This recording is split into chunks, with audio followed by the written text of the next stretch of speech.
Hello students, welcome back to Hindi mirror channel. सभी students का Hindi mirror पर फिर से स्वागत है। अभी जो कंटेंट लेकर आए हैं बीए सेकेंड ईयर के जो स्टूडेंट्स हैं उनके लिए लेकर आए हैं। अब यहाँ पर आपको बता देते हैं, पेपर का नाम आपका पद साहित्य है और साथ में लोक साहित्य है। तो दो भागों में इसको आप डिवाइड कर सकते हैं, पद्य साहित्य अलग और लोक साहित्य अलग। दोनों से ही क्वेश्चंस पूछे जाएंगे। अब हमने देखना है पैटर्न में कि दोनों पार्ट में से किस में ज़्यादा क्वेश्चंस पूछे जा रहे हैं। ठीक है, आप पेपर का एक बार चेक कर लीजिए। BHL 202 सेकेंड ईयर के स्टूडेंट्स के लिए यहाँ पर हम लेकर आए हैं 2019 का पेपर। और पेपर सभी को पता ही है कि आजकल उत्तराखंड ओपन यूनिवर्सिटी के एग्ज़ाम चल रहे हैं और हिंदी मिरर की तरफ से हर साल आपको प्रिपरेशन कराई जाती है। तो चलिए बने रहिए हिंदी मिरर के साथ। अगर अभी तक नहीं कनेक्टेड हुए हैं तो हो जाइए एक सब्सक्राइब और एक लाइक के साथ। अब यहाँ पर आप देख सकते हैं आधुनिक काव्य की प्रमुख विशेषताओं का विवेचन कीजिए। तो हमें आधुनिक काव्य की जो प्रमुख विशेषता है बिल्कुल फोकस करके चलना है। रिपीटेड क्वेश्चंस हैं, आता है हर बार। चलते हैं। गजानन माधव मुक्ति बोध काव्य के भाव पक्ष व शिल्प पक्ष की विशेषताओं का उल्लेख कीजिए। तो हमें भाव पक्ष और शिल्प पक्ष ही बताना है इनका, मुक्ति बोध के काव्य का। तो इसको थोड़ा आप देख लीजिएगा। चलते हैं आगे। कुमाऊनी लोक साहित्य के इतिहास पर प्रकाश डालिए एवं कुमाऊनी लोक साहित्य का वर्गीकरण कीजिए। 99% करके जाइए, एग्ज़ाम में आता ही है क्वेश्चन। गढ़वाली लोक गाथा गीतों की प्रमुख प्रवृत्तियाँ यानी कि जो विशेषताएं हैं वो तैयार करनी है। ये भी आप 99% करके जाइएगा, ज़रूर आएगा। फिर आगे है कुमाऊनी लोक कथाओं का इतिहास लिखिए तथा इसके विशेषताओं तथा महत्व को उल्लेखित कीजिए। यहाँ पर कुमाऊनी लोक कथा पूछ ली गई, यहाँ पर लोक गाथा पूछ ली गई गढ़वाल की।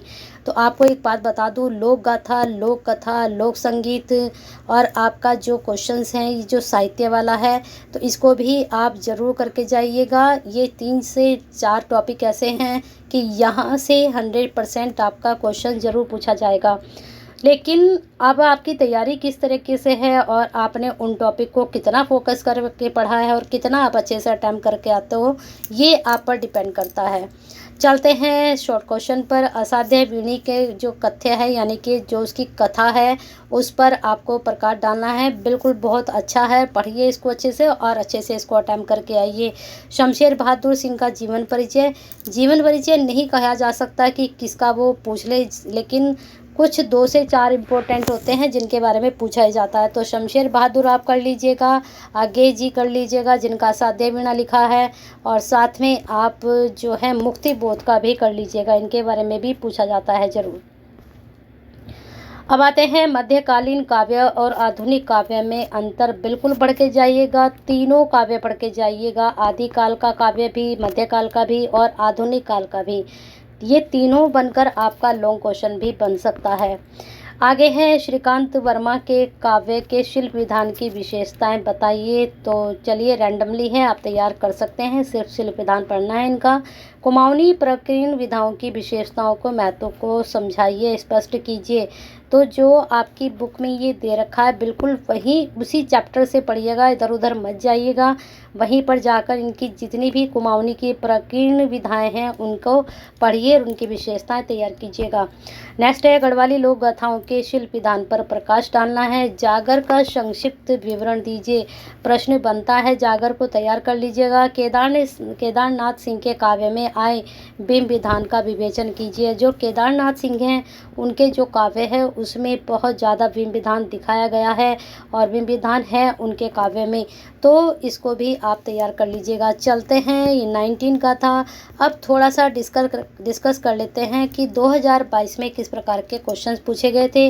फिर उसके बाद हम 18 का करेंगे, फिर इन तीनों का कंपैरिजन करके निकालेंगे ये कौन सा ज़्यादा इम्पोर्टेंट है हमारे लिए टॉपिक। अब देखिए 2018 के पेपर में 2022 बाद में ही डिस्कस करेंगे, क्योंकि 22 में मुझे लगता है रिपीटेड कम होते हैं। जो आपके ओल्ड क्वेश्चंस पेपर होते हैं उससे पिछले साल के वहाँ से क्वेश्चंस ज़्यादा रिपीट होते हैं, टॉपिक भी वहीं से ज़्यादा पूछे जाते हैं। तो यहाँ पर पेपर का नाम एक बार चेक कर ले, BA सेकेंड ईयर 2018 पद्य साहित्य एवं लोक साहित्य 202 कोड सभी को मालूम है। चलिए प्रश्न देख लेते हैं। अब देखिए आगे आ चुके हैं लोंग में आगे की काव्यगत विशेषताएं। तो जो हमने असाध्य वीणा पढ़ी है इनकी, उसके अकॉर्डिंग हम इनकी काव्यगत विशेषताएं बता सकते हैं। और साथ में इसके अलावा भी इनकी जो कविताएं हैं, काव्य है, उपन्यास हैं, कहानी हैं, उनको भी लेकर, वैसे तो ये काव्यगत विशेषताएं पूछी गई हैं, लेकिन वहाँ से आगे के लेखन शैली किस प्रकार की रही है, इस तरह के टॉपिक को आप उठाकर इसमें अटेम्प्ट कर सकते हो। इसमें आपसे काव्यगत विशेषताएं पूछी गई हैं, कभी आप वहाँ पर नाटक उपन्यास भी डाल दें, उनको पढ़ लीजिए, इनके बारे में वहाँ से क्या लिखा है, किस प्रकार से लिखा है, तो उसके बारे में आप बता सकते हो। आगे चलते हैं। कुमाऊनी लोक साहित्य के इतिहास पर एक संक्षिप्त, बिल्कुल रिपीटेड है, करके जाइएगा 100%। गढ़वाली की प्रमुख लोक गाथाएँ 100% करके जाइएगा। शमशेर जी दोबारा रिपीट हो रहे हैं, तो शमशेर जी को भी आप 100% करके जाइएगा। अब जब भाषा शैली पूछी गई है, तो जब आप जीवनी तैयार करते हो तो भाषा शैली मुझे लगता है सभी की आपको पढ़ लेनी चाहिए। चलते हैं आगे। नेक्स्ट आपका प्रश्न क्या बन रहा है। अब देखें यहाँ पर प्रश्न कहाँ से बन गया है। गढ़वाली लोक साहित्य में तारा दत्त गैरोलो के योगदान पर एक संक्षिप्त टिप्पणी लिखिए। कवि गिरदा का कुमाऊनी काव्य में योगदान का मूल्यांकन कीजिए। तो इस तरह के क्वेश्चंस रैंडमली होते हैं और अक्सर पूछे जाते हैं। तो तारा दत्त गैरोलो और जो है गिरदा को ज़रूर पढ़ लीजिएगा, ये दोनों बहुत इंपॉर्टेंट हैं।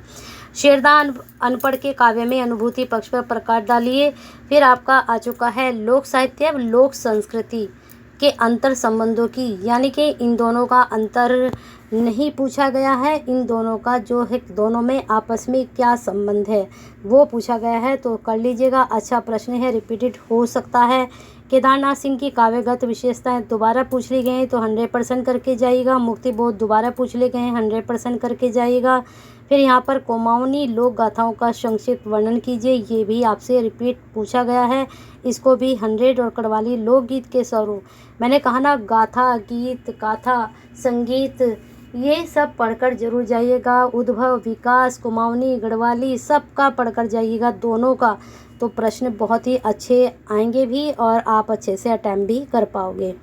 चलते हैं नेक्स्ट आपके पेपर पर।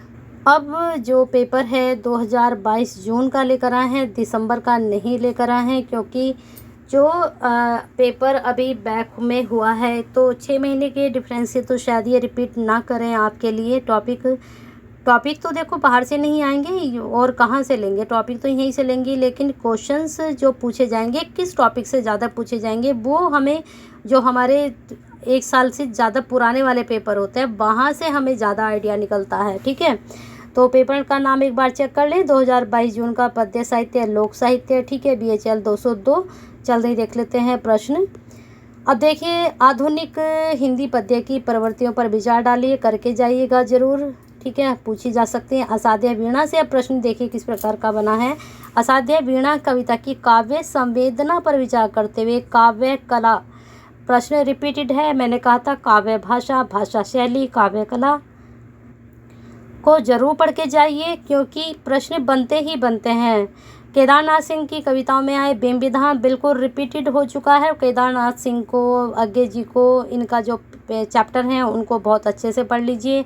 आगे है कुमाऊनी लोक साहित्य का वर्गीकरण करते हुए उसका महत्व। अब एक और जुड़ गए हैं यहाँ पर, देखिए वर्गीकरण तो आप कर ही लेंगे, क्योंकि जब आपने पढ़ा है उद्भव और विकास तो वहीं पर होगा ये। साथ में मैंने आपको तत्व बताए थे, सॉरी तत्व नहीं, यहाँ पर जो है इसका उद्भव विकास के साथ साथ इसकी आप विशेषताएं भी करके जाइए और महत्व भी करके जाइए। तत्व और नाटक और उसमें थे। चलते हैं आगे। गढ़वाली लोक साहित्य के क्रमिक विकास को स्पष्ट कीजिए, तो इसको भी आप जरूर करके जाइएगा। गढ़वाल लोक साहित्य, कुमाऊनी लोक साहित्य, विकास, उद्भव, महत्व जरूर कर लीजिएगा। और वर्गीकरण आ चुके हैं। मुक्तिबोध की कविता में प्रयुक्त फैंटेसी शिल्प की संक्षिप्त व्याख्या कीजिए, तो बिल्कुल सही। मुक्तिबोध अगर आप अच्छे से पढ़ेंगे तो ये आपको ऑटोमेटिकली तैयार हो जाएगा। मुक्ति बोध से अभी तक जितने भी क्वेश्चंस बने हैं, अगर आप भाषा शैली भी पढ़ रहे हैं तो भाषा किस प्रकार की रही, किस प्रकार से लिखने का उनका तरीका है, तो ये आप वहाँ से आंसर बना सकते हो। नेक्स्ट है, वैसे एक पर्टिकुलर पेज पर ये दिया भी गया है उनके बारे में। श्रीकांत वर्मा के व्यक्तित्व को भी आप पढ़ के जाइएगा और शमशेर बहादुर सिंह को भी आप पढ़ के जाइएगा, इनकी भी काव्य कला पूछी गई होगी। आपने एक चीज़ नोटिस की, आपके जो प्रश्न पूछे जा रहे हैं ज़्यादातर काव्य कला और भाषा शैली और कर्तृत्व पूछे जा रहे हैं। ठीक है, चलते हैं आगे। लोक साहित्य और परिनिष्ठित साहित्य के अंतर को स्पष्ट कीजिए। तो देखिए, आपने अभी लास्ट पेपर में पढ़ा था कि लोक साहित्य और लोक संस्कृति के संबंधों को बताइए। यहाँ पर आपसे पूछ लिया गया परिनिष्ठित साहित्य, तो लोक साहित्य तो आपको आता ही है, परिनिष्ठित यहाँ पर सिर्फ आपको पढ़ना पड़ेगा और अंतर आप बता सकते हो। अब जागर दोबारा से पूछ लिया गया है, पावड़ा और जागर लोक वार्ता क्या है, तो जागर को भी पढ़ लीजिएगा, पावड़ा को भी, जागर को तो पढ़ ही लीजिएगा एटलीस्ट। कुमाऊनी लोक गाथाओं की विशेषताएं, जैसे कि भी मैं ऊपर कहा था कि आपसे विशेषताएं जरूर पूछी जाएंगी, लोक कथाओं की भी पूछी जा सकती है, लोक गाथाओं की भी आपसे पूछी जा सकती है, और यहाँ गढ़वाली भी हो सकता है और कुमाऊनी भी हो सकता है। मध्यकालीन पद्य का संक्षिप्त परिचय दीजिए, गढ़वाली लोकगीतों की प्रमुख। अब देखें, यहाँ पर कुमाऊनी की पूछ ली गई, यहाँ पर आपसे गढ़वाली की पूछ ली गई, लेकिन ये रिपीटेड है और ये टॉपिक भी रिपीटेड है और प्रश्न भी आपके रिपीटेड हैं।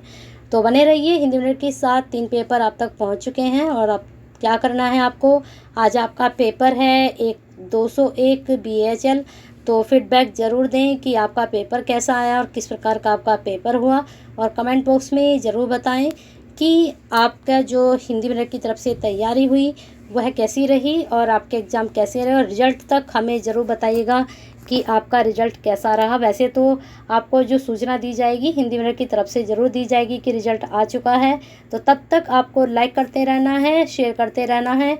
शेयर जब आप पढ़ रहे हैं तब तो आप करते ही हैं, लेकिन उसके बाद भी आप करते रहिए, क्योंकि आप जैसे बहुत से स्टूडेंट्स हैं जो अभी एडमिशन लेंगे समर में, तो उन तक भी ये कंटेंट पहुंचेगा, तो कहीं ना कहीं आप उनकी भी हेल्प करेंगे अपने साथ साथ।